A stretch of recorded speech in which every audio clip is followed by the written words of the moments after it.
আসসালামু আলাইকুম। শিক্ষার্থীদেরকে আমার অনলাইন ক্লাসে স্বাগতম জানাচ্ছি। আমি মনিরা জামান মনি, প্রভাষক তথ্য ও যোগাযোগ প্রযুক্তি, মেট্রোপলিটন কলেজ, খুলনা। আজ আমি তথ্য ও যোগাযোগ প্রযুক্তি বিষয়ের প্রথম অধ্যায় থেকে বিশ্বগ্রামের ধারণার সংশ্লিষ্ট প্রধান উপাদানসমূহের অন্তর্ভুক্ত গবেষণা, অফিস, বাসস্থান ও ব্যবসা বাণিজ্য সম্পর্কে আলোচনা করব। আমার আজকের আলোচনা থেকে শিক্ষার্থীরা তোমাদের যে শিখন দক্ষতা অর্জিত হবে তা হচ্ছে গবেষণার ক্ষেত্রে তথ্য প্রযুক্তির প্রভাব সম্পর্কে তোমরা বলতে পারবে, অফিস অটোমেশন ব্যাখ্যা করতে পারবে, অফিস অটোমেশনের সুবিধাগুলি উল্লেখ করতে পারবে, স্মার্ট হোমের ধারণা ও সুবিধাগুলি উল্লেখ করতে পারবে, ই কমার্সের সুবিধা অসুবিধা ইত্যাদি সম্পর্কে আলোচনা করতে পারবে। পাঠ উপস্থাপনের এই পর্যায়ে আমি পরবর্তী স্লাইডগুলোতে পর্যায়ক্রমে আমার আলোচনা উপস্থাপন করছি। আজ সর্বপ্রথম গবেষণা সম্পর্কে আলোচনা করব। গবেষণা বলতে কি বোঝায়? সাধারণ অর্থে গবেষণা জ্ঞান অনুসন্ধানের অন্তর্ভুক্ত, অর্থাৎ এটি হলো মানুষের বুদ্ধিবৃত্তিক অনুসন্ধান প্রক্রিয়া এবং নতুন কিছু আবিষ্কারের নিশ্চয় বিজ্ঞানীদের কার্যাবলী। গবেষণার মূল উদ্দেশ্য হলো বাস্তবিক কোন সমস্যার সমাধান করা। গবেষণা একটি ধারাবাহিক কার্য প্রক্রিয়া যা নির্দিষ্ট ধাপ ও নিয়ম অনুসরণের মাধ্যমে সম্পাদিত হয়ে থাকে। এই আলোচনা থেকে আমরা বলতে পারি যে কোন সমস্যা সমাধানের উদ্দেশ্যে বুদ্ধিবৃত্তিক ও ধারাবাহিক যে কার্য প্রক্রিয়া তাই হচ্ছে গবেষণা। যিনি গবেষণা করেন তাকে গবেষক বলা হয়। গবেষণার ক্ষেত্রে তথ্য ও যোগাযোগ প্রযুক্তির প্রভাব অপরিসীম। যেমন গবেষণার ক্ষেত্রে শনাক্তকরণ, ডিজাইন ও বিশ্লেষণ সহ প্রতিটি ধাপে তথ্য ও যোগাযোগ প্রযুক্তির ব্যাপক প্রয়োগের ফলে বর্তমানে বিশ্বব্যাপী এক বৈপ্লবিক অগ্রগতি সাধিত হয়েছে। প্রকৃতপক্ষে বিশ্বব্যাপী বহুবিধ সমস্যা বিরাজমান, কিন্তু বিজ্ঞানী বা গবেষকরা সাধারণত সর্ববিধ সমস্যা নিয়ে কাজ করেন না। তারা গবেষণা করেন এমন সব বিষয় নিয়ে যা ব্যাপকভাবে জনকল্যাণকর ও পৃথিবীর অগ্রগতিতে সহায়ক।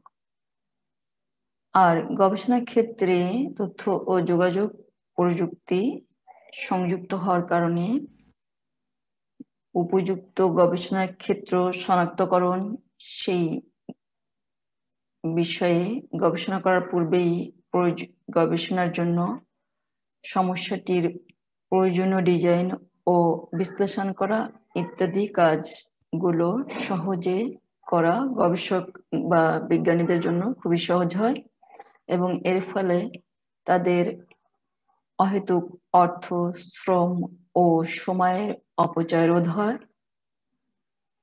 এবং বিষয়টি শারীরিকভাবে জনকল্যাণমুখী ও বিশ্বের অগ্রগতিতে সহায়ক হয়। বিভিন্ন গবেষণার ফলাফল প্রকাশিত হওয়ার সাথে সাথে telephone, smartphone, television, email, internet ইত্যাদির মাধ্যমে বিশ্বব্যাপী ছড়িয়ে পড়ছে এবং গবেষণা কর্মক্রমেই সমৃদ্ধ হচ্ছে। পৃথিবীর যে কোনো প্রান্তে কোনো গবেষণার ফলাফল প্রকাশিত হওয়ার সাথে সাথেই ইন্টারনেটের মাধ্যমে বিশ্বব্যাপী তা ছড়িয়ে পড়ছে এবং এর ফলে অন্যান্য গবেষকরা অনুপ্রাণিত ও উদ্বুদ্ধ হচ্ছেন এবং প্রাসঙ্গিক গবেষণা সফলতার সাথে সম্পাদন করছেন, যার ফলে বিশ্বব্যাপী গবেষণা কর্মক্রমে প্রসারিত ও সমৃদ্ধ হচ্ছে। গবেষণা কর্মের অগ্রগতি সামাজিক অগ্রগতিতেও ব্যাপক প্রভাব রাখছে। বিশ্বব্যাপী গবেষণা কর্মের সফলতা জনগণের জীবনযাত্রার মান উন্নত করেছে, ফলে তাদের আর্থিক ও সামাজিক মুক্তি সাধিত হয়েছে, যা সামাজিক অগ্রগতিতে ব্যাপক প্রভাব রাখছে। গবেষণার অগ্রগতির ফলে বিজ্ঞান নিত্য নতুন সম্ভাবনা নিয়ে আমাদের দ্বারে হাজির হচ্ছে। এই প্রযুক্তির ফলে দীর্ঘমেয়াদী গবেষণা কর্মের ধারাবাহিকতা বজায় রাখা সম্ভব হচ্ছে। পূর্ববর্তী গবেষণার ক্ষেত্রে দেখা যায় যে আর্থিক, সামাজিক, রাজনৈতিক অথবা কোনো গবেষকের মৃত্যুর কারণে পূর্ববর্তী গবেষণা কর্মের ধারাবাহিকতা বজায় রাখা সম্ভব হয়নি। বেশিরভাগ ক্ষেত্রেই অনেক গবেষণা কর্ম স্থবির হয়ে গিয়েছে অথবা থেমে গিয়েছে, কিন্তু বর্তমানে তথ্য ও যোগাযোগ প্রযুক্তি গবেষণা ক্ষেত্রে সম্পৃক্ত হওয়ার ফলে গবেষণা কর্মের ধারাবাহিকতা দীর্ঘমেয়াদীভাবে অক্ষুণ্ণ রাখা সম্ভব হচ্ছে। ইন্টারনেটের বিভিন্ন ওয়েবসাইটে গবেষণার জন্য বিপুল তথ্যের সমাবেশ রয়েছে, ফলে গবেষক ও বিজ্ঞানীদের জন্য প্রয়োজনীয় তথ্য সহজে সংগ্রহ করা সম্ভব হচ্ছে। এবার আমরা অফিস সম্পর্কে জানব। প্রিয় শিক্ষার্থীবৃন্দ, আশা করি তোমরা অফিস সম্পর্কে অবহিত আছো। মূলত অফিস হচ্ছে এমন একটি কর্মক্ষেত্র যেখানে মানুষ একক বা দলগতভাবে কাজ করে, কিন্তু বর্তমানে বিভিন্ন সফটওয়্যার ও তথ্য প্রযুক্তি অফিস ব্যবস্থাপনার ক্ষেত্রে ব্যবহৃত হওয়ায় অফিস অটোমেশন নামে একটি নতুন ধারণার উদ্ভব হয়েছে। তাহলে এবার জেনে নেওয়া যাক অফিস অটোমেশন কি। বর্তমানে তথ্য প্রযুক্তি প্রয়োগের মাধ্যমে অফিসের সার্বিক কার্যক্রম, যেমন অফিসের প্রয়োজনীয় ডকুমেন্ট তৈরি, ডকুমেন্ট নথিভুক্তকরণ ও সংরক্ষণ, চিঠিপত্র আদান প্রদান সহ নানাবিধ যোগাযোগ, অফিসের বিভিন্ন বিভাগের মধ্যে যোগাযোগ ও সমন্বয় সাধন ইত্যাদি কাজ দক্ষতার সাথে ডিজিটাল পদ্ধতিতে সম্পন্ন করার যে কার্যক্রম তাকে অফিস অটোমেশন বলা হয়। আধুনিক অফিস অটোমেশনে অফিসের সার্বিক কাজ স্বয়ংক্রিয়ভাবে ও সুন্দরভাবে সম্পন্ন হয় এবং এর ফলে একে কাগজবিহীন বা পেপারলেস বা ডিজিটাল অফিসও বলা হয়। এক্ষেত্রে যে সফটওয়্যারগুলি ব্যবহৃত হয় সেগুলি হচ্ছে Microsoft Word, Open Office org ইত্যাদি। নিম্নের এই চিত্রগুলির মাধ্যমে আমরা অফিস অটোমেশন সম্পর্কে একটা ধারণা পাই, যেখানে বিভিন্ন প্রযুক্তিগত ডিভাইস ব্যবহারের মাধ্যমে অফিসের সার্বিক কার্যক্রম সুন্দরভাবে সম্পন্ন হয়। অফিস অটোমেশনের কিছু সুবিধা রয়েছে, সেগুলি হলো অফিসের সার্বিক কার্যক্রম অর্থাৎ ফাইলিং, ডকুমেন্টেশন, সার্বিক যোগাযোগ ইত্যাদি স্বয়ংক্রিয়ভাবে সম্পাদিত হয়। অফিসের কাজের দক্ষতা, স্বচ্ছতা, গতি ও গতিশীলতা বাড়ছে, এর ফলে উৎপাদনশীলতাও বাড়ছে এবং অফিসে উন্নত ও আধুনিক কর্মপরিবেশ তৈরি হয়েছে ও বজায় থাকছে। ভিন্ন ভৌগোলিক দূরত্বে বসে ও দলগতভাবে ও দ্রুততম সময়ে কাজ করা যায়। একটা অফিসের কোনো কর্মচারী অথবা কর্মকর্তা পৃথিবীর যে কোনো দূরত্বেই থাকুন না কেন, তিনি অডিও এবং ভিডিও সিস্টেমে অফিসের সাথে যুক্ত হয়ে দলগতভাবে ও দ্রুত সময়ে প্রয়োজনীয় কাজ সম্পাদন করতে পারেন। অফিস অটোমেশনের ফলে সময়, শ্রম ও অর্থের অপচয় রোধ করা যায়। অফিসের বিভিন্ন বিভাগের মধ্যে সহজে যোগাযোগ স্থাপন ও সমন্বয় সাধন করা যায়। অফিস অটোমেশনের ফলে কর্মচারীদের জবাবদিহিতা নিশ্চিত করা যায়। এক্ষেত্রে বায়োমেট্রিক সিস্টেম, সিসি ক্যামেরা ইত্যাদির মাধ্যমে অফিসে কর্মচারীদের নির্দিষ্ট সময়ে উপস্থিতি ও অফিস ত্যাগ এবং অফিসে অবস্থানকালীন তাদের বিবিধ কার্যক্রম পর্যবেক্ষণ করা যায়। ফলে কর্মচারীদের জবাবদিহিতা নিশ্চিত হয়, সব ধরনের প্রতারণা থেকে মুক্ত থাকা যায়। অর্থাৎ অনুমোদিত ব্যক্তিদের প্রবেশ নিষিদ্ধ করা যায় এ ধরনের অফিসে এবং বিভিন্ন রকম প্রতারণা ও দুর্নীতি থেকে অফিসকে মুক্ত রাখা যায়। এবার আমরা আলোচনা করব বাসস্থান সম্পর্কে। নিশ্চয়ই আমরা সকলেই জানি যে বাসস্থান তাকেই বলে যে এখানে আমরা বসবাস করি। তবে বর্তমানে তথ্য ও যোগাযোগ প্রযুক্তি নির্ভর বাসস্থান গড়ে উঠেছে, যা স্মার্ট হোম নামে অভিহিত। তাহলে এবার জেনে নেওয়া যাক স্মার্ট হোম কাকে বলে। মূলত স্মার্ট হোম হচ্ছে এমন একটি বাসস্থান যেখানে রিমোট কন্ট্রোলিং বা প্রোগ্রামিং ডিভাইসের সাহায্যে যে কোনো স্থান থেকে তথ্য ও যোগাযোগ প্রযুক্তি নির্ভর কোনো বাড়ির heating system, cooling system, lighting system এবং সিকিউরিটি কন্ট্রোল সিস্টেম ইত্যাদি নিয়ন্ত্রণ করা যায়। এক কথায় স্মার্ট হোমকে একটি হোম অটোমেশন সিস্টেমও বলা যেতে পারে, যেখানে বসবাসকারীরা কিছু কমন সুবিধা ভোগ করে, যেমন ওয়াইফাই প্রযুক্তিতে সার্বক্ষণিক ইন্টারনেট ব্যবহার, কেবল টিভি, ইন্টারকম, নিরবিচ্ছিন্ন electricity, community centre, laundry, health, IP camera ও অন্যান্য সার্ভিস। আমাদের জানা বাসস্থানের সাথে স্মার্ট হোমের পার্থক্য এই যে স্মার্ট হোম তার বসবাসকারীদের আশ্রয় প্রদানের পাশাপাশি তাদের জীবনযাত্রার ক্ষেত্রে সর্বাধিক নিরাপত্তা ও আরামদায়ক পরিস্থিতি তৈরি করেছে।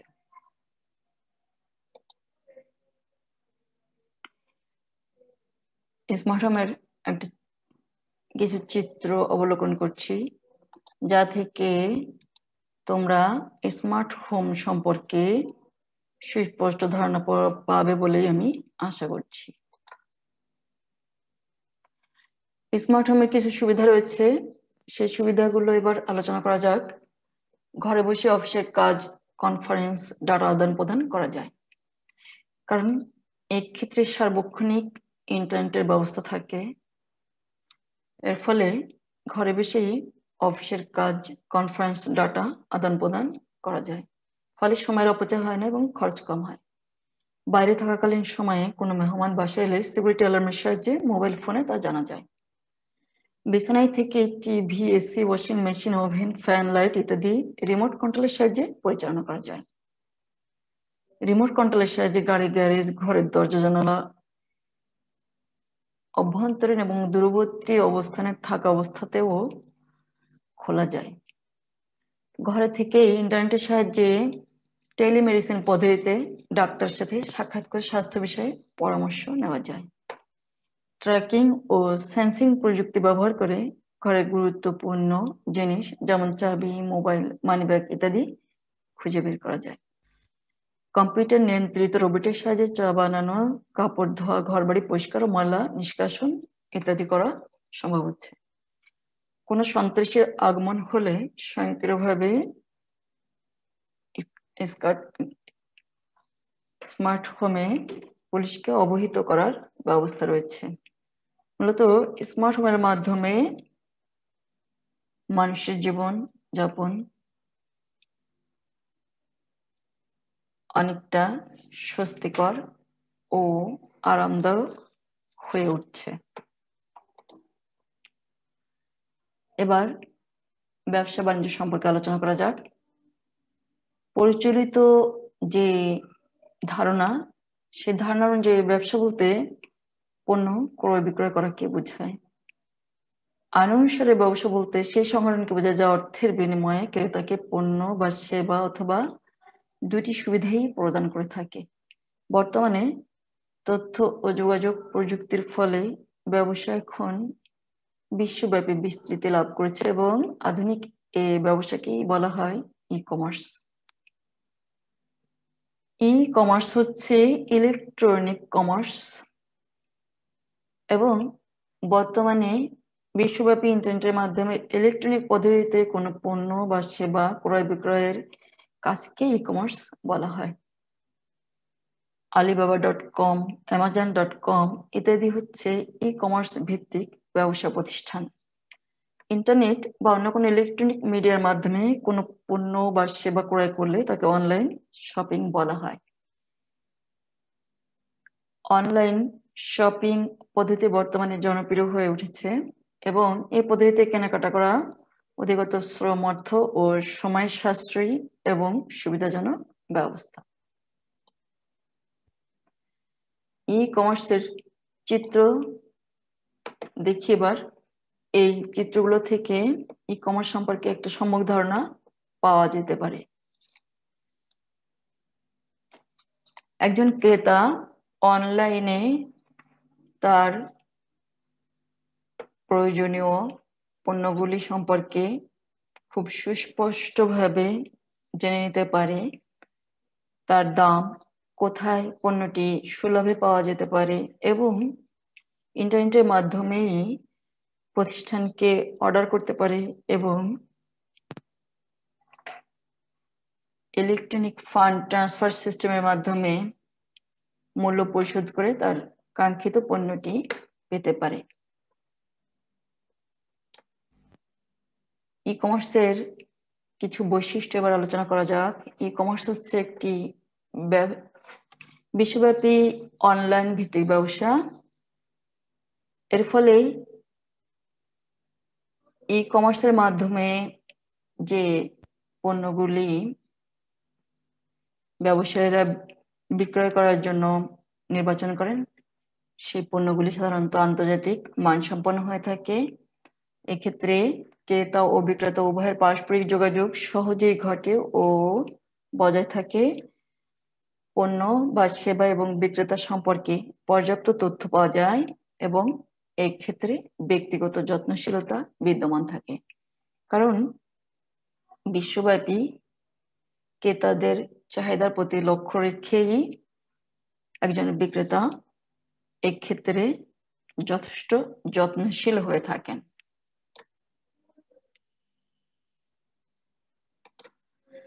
ই কমার্সের ধরন সম্পর্কে এই চিত্রটির মাধ্যমে আমরা জানতে পারি। বিভিন্ন রকম ই কমার্স রয়েছে, যেমন বিজনেস টু বিজনেস বা B2B, business to consumers, B2C, consumers to consumers, C2C, consumers to business, C2B, government to business, G2B, government to consumers, G2C। আর কিছু আছে ব্যবসা ই কমার্সের, সেটা হচ্ছে এম কমার্স আর এফ কমার্স, অর্থাৎ মোবাইল কমার্স এবং ফেসবুক কমার্স। তো এই হচ্ছে ই কমার্সের ক্ষেত্রে ব্যবসায়ের বিভিন্ন রকম ধরন। ই কমার্সের সুবিধাগুলো এবার জানা যাক। এটি একটি দ্রুত, সহজ ও সময় সাশ্রয়ী ক্রয় বিক্রয় পদ্ধতি। বিশ্বব্যাপী এই ব্যবসার পরিধি বিস্তৃত। বিবিধ অপচার রোধ হয় এবং ব্যবসা পরিচালনা ও কেনাকাটার খরচ কমে। ই কমার্সের ফলে নতুন কর্মসংস্থানের সুযোগ সৃষ্টি হয়। এক্ষেত্রে খুব অল্প খরচে বিজ্ঞাপন ও বিপণনের সুবিধা পাওয়া যায়, যা বিশ্বব্যাপী খুব সহজেই বিশ্বব্যাপী বিজ্ঞাপন ও বিপণনের সুবিধা পাওয়া যায় এবং সহজেই বাজার যাচাই এবং তাৎক্ষণিক যোগাযোগ ও অর্ডার প্রদানের সুবিধা পাওয়া যায়। এক্ষেত্রে উন্নত গ্রাহক সেবা প্রদান করা যায় এবং নিরাপদে মানি ট্রানজাকশন করা যায়। ই কমার্সের কিছু অসুবিধা রয়েছে, সেগুলি হচ্ছে ই কমার্সের ক্ষেত্রে বিভিন্ন উন্নত প্রযুক্তির ডিভাইস প্রয়োজন হয়, যা অনেকটা ব্যয়বহুল হয়ে পড়ে। আইন প্রণয়ন ও প্রয়োগের সমস্যা হয়। দক্ষ লোকবলের অভাব হয়। শান্ত প্রচলিত ব্যবসায়িক ক্ষেত্রে একজন মানুষ কর্মঠ হলেই তাকে দিয়ে কাজ চালানো যায়, কিন্তু ই কমার্সের ক্ষেত্রে বিভিন্ন সফটওয়্যার ও হার্ডওয়্যারের সংযুক্তি থাকে, যার ফলে শিক্ষিত লোকবলের বা দক্ষ লোকবলের প্রয়োজন হয়, যা অনেক সময় পাওয়া যায় না। অর্থাৎ দক্ষ লোকবলের অভাব ই কমার্সের ক্ষেত্রে পরিলক্ষিত হয়। অনেক সময় লেনদেনের নিরাপত্তায় বিঘ্ন ঘটে। দূরবর্তী স্থানের অর্ডার অনেক ক্ষেত্রে ব্যয়বহুল হয়ে পড়ে। পাঠ পর্যালোচনার এই পর্যায়ে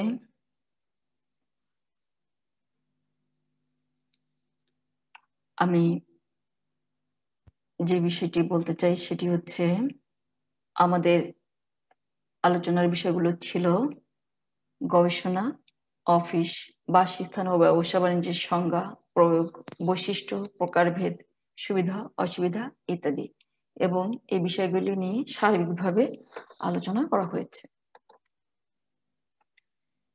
পাঠ মূল্যায়নের পর্যায়ে আমি তোমাদেরকে কয়েকটি প্রশ্ন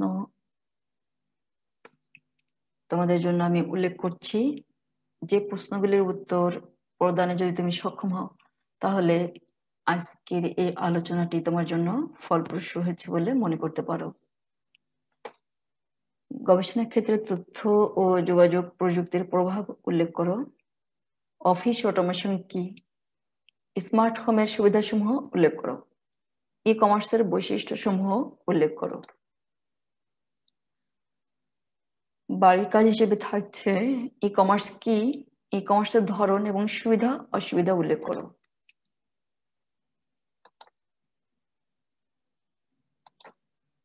মনে রাখবে, মাদক মুক্তি নয়, ধ্বংসের পথকে প্রশস্ত করে।